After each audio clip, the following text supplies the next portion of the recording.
I said that I thought Miami might be done on Thursday's pod, which we taped before Thursday night's game. They were 4-7. They won 3 straight. They had a dramatic win against Phoenix last night. Atlanta has looked better than them, and it feels like it's Atlanta's division. And everyone gets mad when you count out the Heat. I just feel like there's still a 15-game Jimmy Butler injury that's coming. Like, just that team's older. Lowry's going to go down for 3 weeks. They don't have any depth. And it feels like it's Atlanta's division to take. On FanDuel, I think Miami is still favored to win the division. I'll look at it as we're talking. But I feel like that's Atlanta's division now. And I've been impressed. Murray and Trae fit together better than I expected. I think Capella's been the big revelation this year, that he kind of looks like the Capella from 3 years ago. And then they could bring in a Okongwu off the bench, and they have some big guy stuff. They have some trade assets. They have the ability to maybe even improve what they have, but they seem like a way safer bet to me than Miami does. What do you think? Yeah, I agree. I really agree with your point about just how thin Miami is.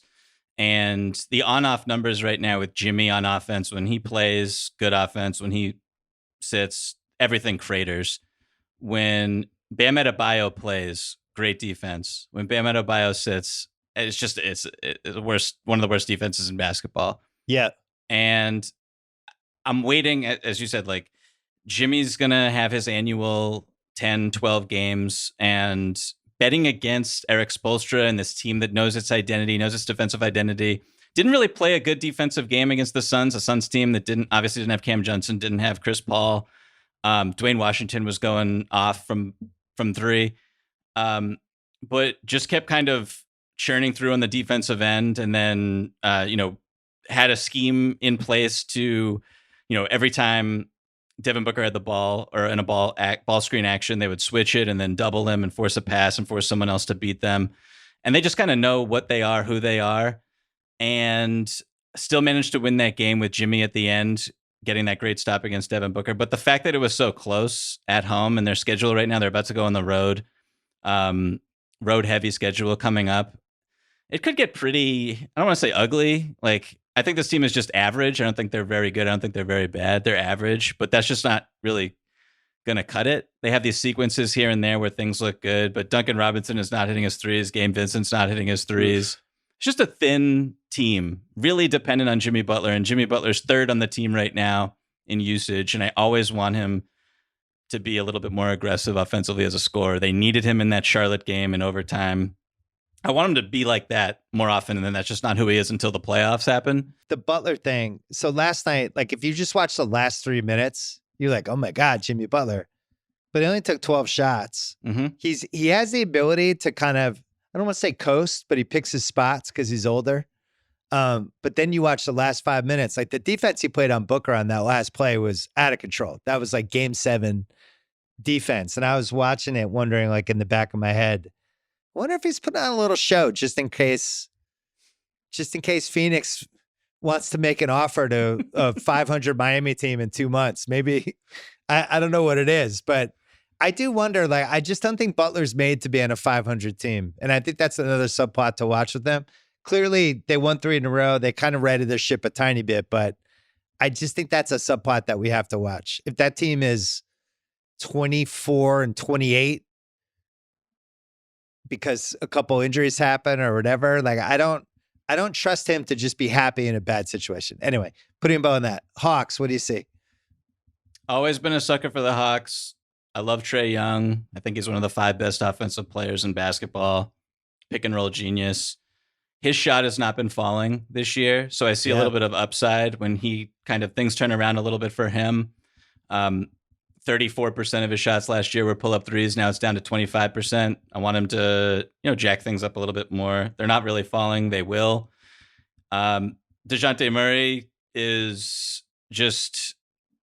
The offense is still bad when Trae's off the floor, regardless of who's on it, which is a little concerning, but their net rating is positive because of DeJounte, I think. He's just such a great table setter, such a great pick and roll playmaker, settles things down. There was one play last night against the Bucks. By the way, they beat the Bucks twice this season. One of those games was without Trae. The Bucks are 10-3, 2 losses against the Hawks, which is pretty impressive. But there was one play last night in transition where he just bringing the ball up in the open floor, and he screams for John Collins to run through the paint, run through, drag his man, hits DeAndre Hunter in the corner for a corner three. Just like a really smart communicator, settles things down. I've always been a huge fan of his game, all-around player. Doesn't really need the ball, even though his spot-up shooting from the outside is terrible, but his pull-up from the mid-range is great. The one thing I'll say is really concerning about this team, really miss Bogdan Bogdanovic, really miss Kevin Huerter, dead last in three-point rate, first in mid-range frequency. I just don't understand. There's some players on this team that just should shoot more threes, and I don't understand why they don't. And I hope that kind of tilts back in the right direction as the season goes on. But you nailed it with Capella. He looks great. Onyeka Okongwu basically guards Giannis Antetokounmpo better than anybody in the league. Incredible player. So I just love the depth at Atlanta. And what's really funny, I just want to say, is that they make this trade. I don't want to say it's a panic trade for Dejounte Murray, but you give up 3 firsts, which is a lot.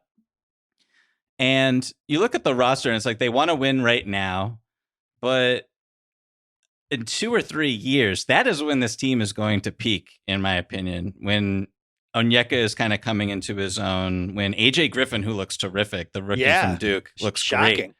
Great. When he's coming into his own in the NBA, Jalen Johnson looks I think he's like a really good replacement whenever John Collins moves on and they trade him and they get whatever they can for John Collins, whose usage is completely plummeted. He's basically PJ Tucker for them.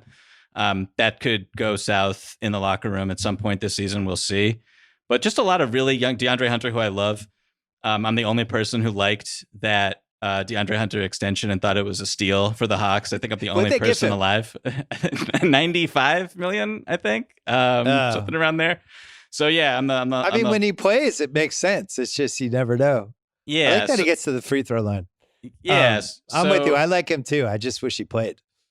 Yeah, so I think there's a lot to like. A lot of the pieces fit. A lot of the young pieces fit as well.